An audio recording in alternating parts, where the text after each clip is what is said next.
Sangukhethwe. Siyakhethwa. Sikhethwe ibandla. Local church. I-local church ephakela the universal or global church. Ibandla lonke emhlabeni kaNkulunkulu.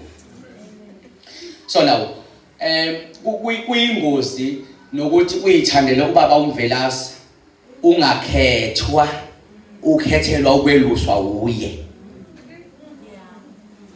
Ngomhla ucikeka ipersonality yakhe uyomqambela amanga uthi uthenga shongo. Kanti ucikwa ubuyena kusoze basuka ke. Wonke umuntu umuntu ayikho ingelo sidayidlini.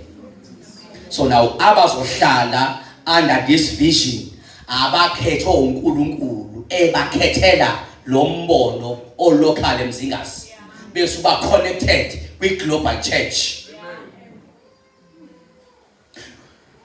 Kade ngixoxa komuntu lekithi mina I have a friend of mine kodwa mase sahlukana manje.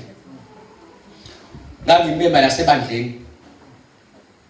Kwahamba wathi lento ethiwa isonto ayikho local church. Lento ethiwa umfundisi ayikho. Lento ethiwa ukweshuma ayikho. Ngathi ayisho ukuthi indlela ayihlukaneke. So now akekho umuntu ongaphika i-local church abesathi uzonamathela kwi-global church. Ngoba i-global church iphakelwa i-local church. Acts chapter 2 bahlanganyela esifundisweni sabapostoli. Umpostoli umxoshe emgwaqweni. Kodwa umpostoli uhlala naye endlini locally. Amen. Maye kufundisa ukufundisa ukuthi uxhumana nebandla lonke. Akakufundisa ukuthi uxhumane naye kuphela endlini kodwa ukufundisa ukuthi uma uphumela eminyango uqualify ukuthi ubizwe ukuthi uyibandla likaNkulunkulu emhlabeni wonke. Mhlawumbe siyoxoxa i-culture noma ngabe yasiphi isizwe ayikho equalifier ukuba imiswe ukuba ifanele ukungena ebandleni likaNkulunkulu. Alukho usiko mpilo noma isiphi isizwe ekumele libe ingxenye yebandla. Wonke umuntu mayingena emzimbeni kaKristu uyakushiya ubuzwe bakho, ubuzulu bakho, ubundiya bakho, ubulungu bakhe ebese zoba yibandla likaNkulunkulu. Eshiye ukuthi uzalwa kuphi, ukhuluma iphi language, mayeguqa uyakuthandaza uyaguqa noma mangeinyawo uyanqwaza noma akanqwaza ekhanda. Lento yiyo ngokobuzwe ayingeni kwi-local church, ayingeni kwi-global church. Uma angazi masengiyashuma lesontweni. Uma usahlulwa ukwamukela umlungu njengelunga lebantu uthi useke esontweni wena akafike ebandleni. Ngoba ibandla li beyond iculture. Ayikho into edlula ibandla. Alukho usiko olunamandla olukwazi ukwehlula ibandla. Ayikho indlela yokugqoka ekwazi ukwehlula ibandla. Ayikho iqualification ye-dress code yesizwe. AmaXhosa, amaZulu, amaNdiya athiwa mayegqoke kanje ufanele kuthiwa ungcwele. Kodwa bonke abantu abahlanzwe ngegazi likamnikazi webandla noma uJesu, labo bantu bayingxenye yebandla regardless ukuthi ugqoka ini ngokwesizwe sakhe. Kodwa uma nje igazi likamnikazi webandla libehlukanisile nezono namadimoni nayonke imikhuba yobumnyama, limthatha limnikeza amandla angalawulwa yindwangu yendiya ethungwe stone. Kodwa yena alawule yonke into ayigqokile nongagqoka kaphepha. Kodwa my-glory, inkazimulo yomnikazi webandla iyokwehlela phezu kwekhanda lakho. Yonke into esemzimbeni wakho izothatha ishape yebandla.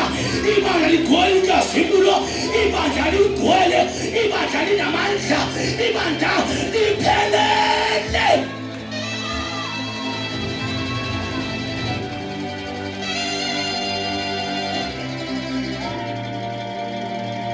Mawusakhontrol wayo into egqokwayo.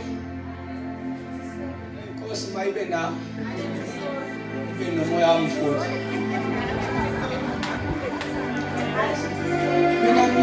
Mina nginenkinga yokugqoka nje. Thina siyasadlula lapha. sesafike isikhathi sokuthi Nkosi into engiyigqokile ayishintsha wena uNkulunkulu. Nalabo abazingubo ezibizayo ezicheap abathi mabebuke yami bazongibuza ukuthi uyithengele. Ngicela Nkosi inkazimulo igidoba qoyebe ingubo. Manje bazi ukuthi lesiketi sithengwaphi. Kodwa ngikhanga ngaso esontweni athi ngicela ukubuza lesi sakho wasithatha.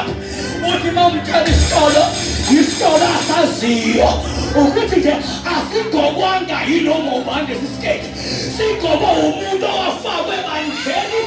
Manje ibandla liwashika ama-levels. Ibandla liyaliphakamisa izinga. Ibandla liyayishintsha imeko. Hayi bathandekayo, nongasebenzi umeke waphatha nje wagcoba emzimbeni akhamke ebandleni uzwe ukuthi uyasebenza ekhaya angakasebenzi uthi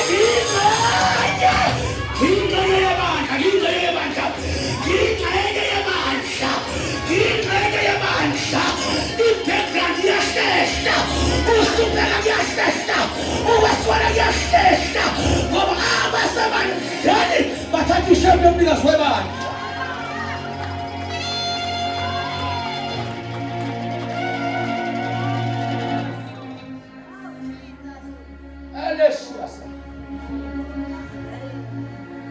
Yeah.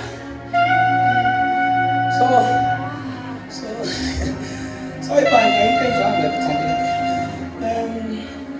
Cela sifunde ngeleli verse.